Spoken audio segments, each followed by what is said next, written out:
Hey guys, అందరు బాగున్నారు కదా. ఇవాళ నేను కొబ్బరి బిస్కెట్లు ఎలా చేసుకోవాలో ఈ వీడియోలో క్లియర్గా చూపిస్తాను, చూసేయండి. ఒక పెద్ద సైజు కొబ్బరికాయ తీసుకొని ఇలా కోడ్ చేసేసాను. నెక్స్ట్ నేను చీని 900 గ్రామ్స్ తీసుకొని మిక్సీ పట్టాను. ఇప్పుడు ఇది యాడ్ చేసేయాలి. అదే సన్నం చీని ఉంటే మనం 900 గ్రామ్స్ డైరెక్ట్ వేసేయచ్చు. ముదుగు కాబట్టి కొంచెం మిక్సీ పట్టేసాం. నెక్స్ట్ మనం సాల్ట్ టేస్ట్ కోసం అయితే యాడ్ చేసుకోవాలి. కొంచెం యాడ్ చేసుకున్నాం. ఇలాచీ పౌడర్ 1 స్పూన్ యాడ్ చేసుకోవాలి. ఇలాచీ పౌడర్ వేయడానికి రీజన్ ఏంటంటే స్మెల్ ఇంకా టేస్ట్ కూడా బాగుంటుంది. సో అందుకే ఇలాచీ పౌడర్ 1 స్పూన్ యాడ్ చేసుకోవాలి. ఎవరికి నచ్చదు, ఫ్లేవర్ నచ్చదు అంటే స్కిప్ చేసేయచ్చు. ఇప్పుడు కొంచెం మనం కలిపేసుకోవాలి బాగా.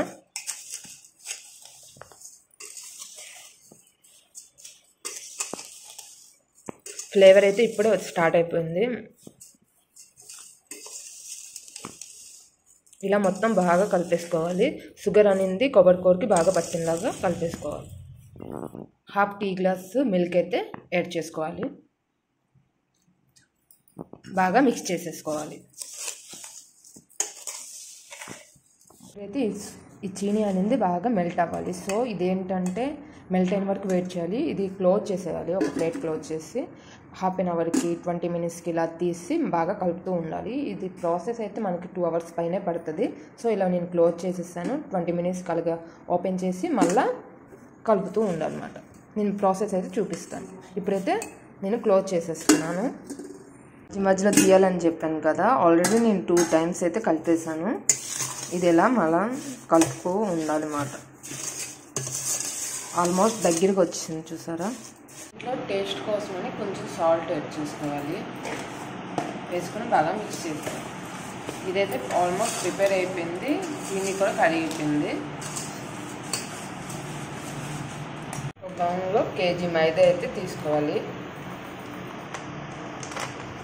నెక్స్ట్ దీంట్లోపు 25 గ్రామ్స్ గోధుమ నూక వేసుకోవాలి. 4 స్పూన్ ఘీ తీసుకొని వేడి చేసుకోవాలి. మరిగింది. ఇప్పుడు దీంట్లో వేసేసుకోవాలి.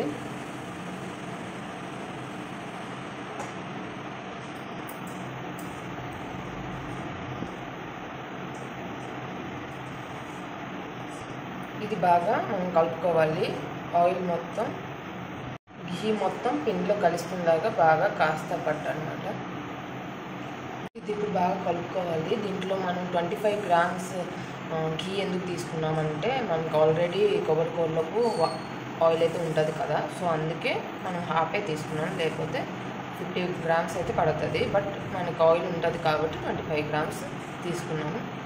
ఇదైతే కాస్త రెడీ అయిపోయింది. ఇది ముందుగా ప్రిపేర్ చేసుకున్నాం కదా, ఇది బాగా అలా కలుపుకొని దాంట్లో వేసేసుకోవాలి.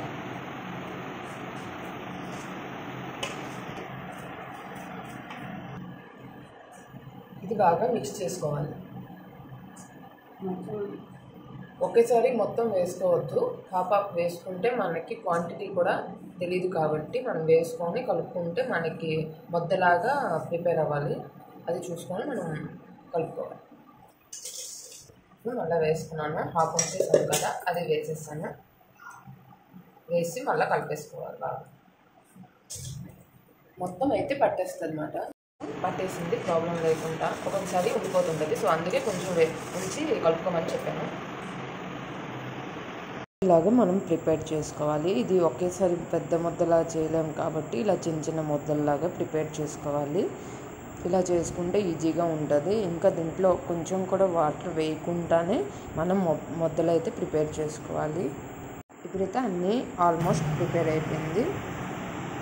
నెక్స్ట్ ఇప్పుడు ఇది మనం బిస్కెట్ లాగా ప్రిపేర్ చేసుకోవాలి. సో నేను ఇప్పుడు ముద్ద నింది ఇలా ఒత్తుకొని బిస్కెట్ కావాల్సిన సైజ్ అయితే తీసేసుకోవాలి. ఇలా చిన్న చిన్నగా కట్ చేసేసుకున్నాను చాకుతోనే. కొంచెం జాగ్రత్తగా మనం కట్ చేసుకోవాలి. ఇలా తీసుకుని మనకి ఆయిల్ అయితే హీట్ అయిపోయింది కదా, మనం ఒక్కొక్కటి వేసేసుకోవాలి. సిమ్లో పెట్టుకోవాలి.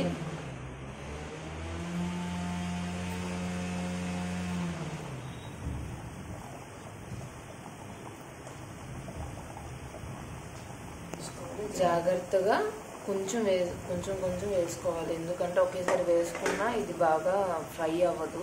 సో చూసుకొని వేసుకోవాలి. సిమ్లోపై మనం ఫ్రై చేసుకోవాలి. ఇది బాగా గుర్తుపెట్టుకోవాలి. ఇది గోల్డ్ కలర్ వచ్చే వరకు అయితే ఫ్రై చేసుకోవాలి. ఇప్పుడైతే ఫ్రై అయితే అయిపోయింది. ఇప్పుడు నేను ఇది తీసేసుకోవాలి. ఇది ఇప్పుడు రెడీ అయిపోయింది కదా, ఇప్పుడు ఒక దాంట్లో నేను తీసేసుకుంటున్నాను. ఇది వెంటనే తింటే కొంచెం మెత్తగా అనిపిస్తుంది. సో కొంచెం చల్లగా అయిపోయిన తర్వాత తింటే బాగుంటుంది. ఇలా ఈవినింగ్స్ టైంలో ఎవరైనా గెస్ట్ వచ్చినా కూడా ఇది సర్వ్ చేస్తే చాలా బాగుంటుంది. డెఫినెట్గా ట్రై చేయండి. ఈ వీడియో మీకు నచ్చితే లైక్, షేర్, సబ్స్క్రైబ్ చేయడం మర్చిపోవద్దు. ప్లీజ్ సబ్స్క్రైబ్ చేయండి, కామెంట్ చేయండి, షేర్ చేయండి. Thank you.